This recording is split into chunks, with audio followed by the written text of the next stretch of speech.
Iran, America, Israel మధ్య యుద్ధం పశ్చిమాసియాలో పెను విధ్వంసాన్ని సృష్టిస్తోంది. అమెరికా, ఇజ్రాయెల్ దళాలు ఇరాన్ రాజధాని టెహ్రాన్ను లక్ష్యంగా చేసుకుని 7వ రోజు వందల బాంబులతో భీకరమైన దాడులు నిర్వహించాయి. ఇరాన్ కూడా ఇజ్రాయెల్, అమెరికా ఎయిర్ బేస్లపై ప్రతీకార దాడులకు దిగింది. శుక్రవారం తెల్లవారుజామున టెహ్రాన్ నగరంలో గతంలో ఎన్నడూ లేనంత పేలుళ్లు సంభవించాయి.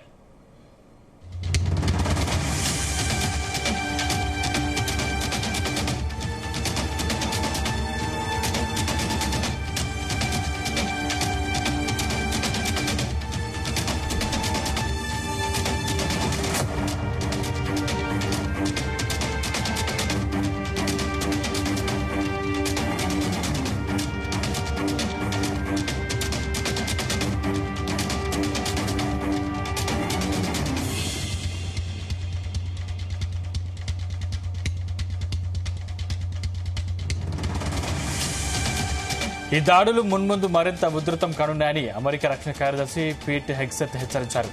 నగరంలోని సైనిక స్థావరాలతో పాటు నివాస భవనాలు, కార్ పార్కింగ్ కేంద్రాలు, పెట్రోలింగ్ బంకులు, పాఠశాలల లక్ష్యంగా దాడులు జరుగుతున్నట్లు తెలిపారు.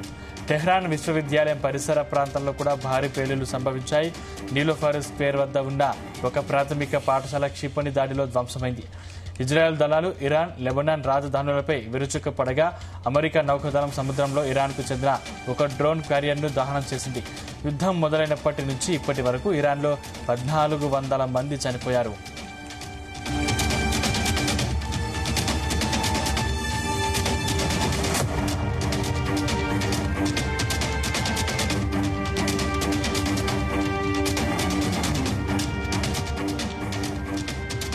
Iran supreme leader Ali Khamenei హత్య తర్వాత కూడా ఆ దేశం లొంగిపోకపోవడంతో అమెరికా అధ్యక్షుడు డొనాల్డ్ ట్రంప్ బేషరతుగా లొంగిపోవాల్సిందే అని డిమాండ్ చేశారు. ఇరాన్ కథ ముగిసిన తర్వాత క్యూబా వంటి ఇతర దేశాల సంగతి తేలుస్తామని ట్రంప్ సంచలన వ్యాఖ్యలు చేశారు. ఇజ్రాయెల్ వైమానిక దళం తెల్లవారుజామున ఇరాన్ రాజధాని టెహ్రాన్పై విరుచుకుపడింది.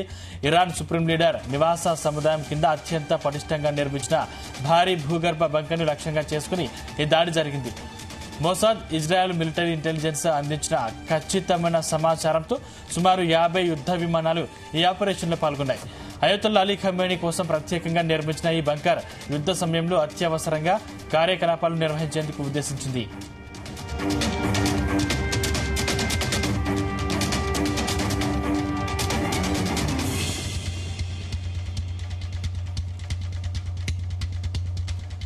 టెహ్రాన్ నగర వీధుల కింద విస్తరించి ఉన్న ఈ బంకర్లో అనేక ప్రవేశ మార్గాలు, అగ్రశ్రేణి అధికారుల సమావేశ గదులు ఉన్నాయి.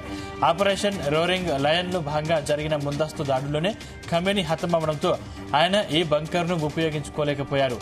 అలాగే అమెరికాకు చెందిన B-2 స్టెల్త్ బాంబర్లు ఇరాన్ లోపల భూగర్భంలో ఉన్న బాలిస్టిక్ క్షిపణి కేంద్రాలపై 2000 పౌండ్ల బరువును బాంబులను జారవిడిచాయి.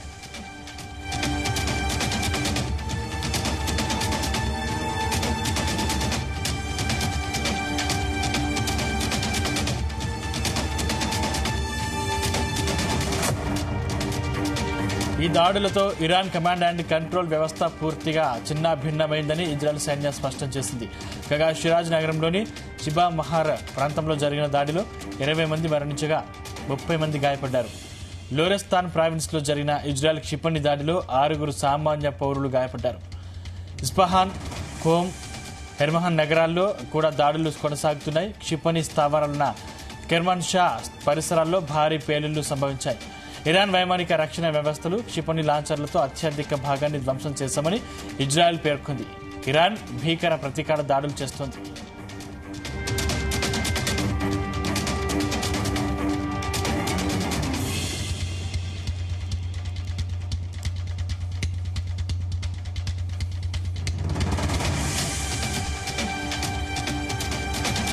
కువైట్ తీరంలో అమెరికాకు చెందిన ఒక చమురు ట్యాంకర్పై తాము దాడి చేసినట్లు ఇరాన్ సైన్యం ప్రకటించింది.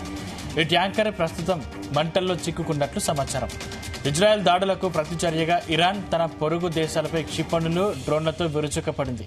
అమెరికా దళాలున్న కువైట్, ఖతార్, సౌదీ అరేబియా, బహ్రెయిన్లను ఇరాన్ లక్ష్యంగా చేసుకుంది. ఖతార్లోని ఆల్ ఉదైద్ ఎయిర్ బేస్, సౌదీలోని ప్రిన్స్ సుల్తాన్ ఎయిర్ బేస్లపై వచ్చిన దాడుల్ని ఆయా దేశాలు తిప్పికొట్టాయి.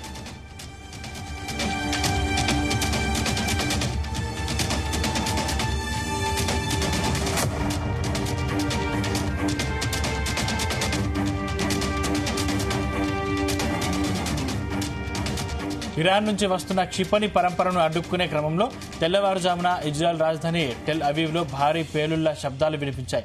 క్షిపణి వ్యతిరేక రక్షణ వ్యవస్థలు నిరంతరాయంగా పనిచేస్తూ దాడులను తిప్పికొడుతున్నాయి.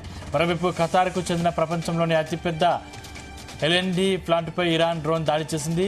తమ ఇంధన కేంద్రాలపై జరిగిన సైనిక దాడుల కారణంగా ఎల్ఎన్జీ ఉత్పత్తిని నిలిపివేస్తున్నట్లు ఖతార్ ఎనర్జీ సంస్థ ప్రకటించింది.